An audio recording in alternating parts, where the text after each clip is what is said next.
अस्सलामु अलैकुम वरहमतुल्लाहि वबरकातुहू। और काफ़ी सारे दोस्तों के जो जवाब है इस्लाम के, तो उनको वालेकुम अस्सलाम वरहमतुल्लाहि वबरकातुहू।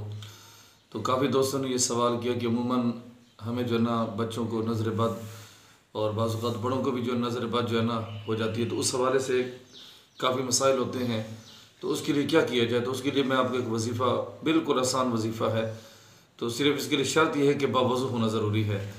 अलहम शरीफ 3 मरतबा और सूरत फलक और सूरत नास तीन तीन मरतबा पढ़ कर जिसको नज़र बद हो उस पर दम किया जाए, और सूरत नास जो है वो 20 मरतबा अलहदा पढ़ के दम की जाए। इसी तरह सूरत तकासुर अल्हाकुमुत-तकासुर, ये जो सूरत है, छोटे जो बच्चे होते हैं ना उनके लिए ख़ास एक मरतबा पढ़ें और उसकी दाएं गाल पे दम करें, दूसरी मरतबा पढ़ें तो बाईं साइड पे, और तीसरी मरतबा पढ़ के बच्चे की पेशानी पे आप जो है ना दम कर दें। इंशाअल्लाह ताला, अल्लाह ने चाहा तो नज़र बद वाला मामला बिल्कुल ठीक हो जाएगा।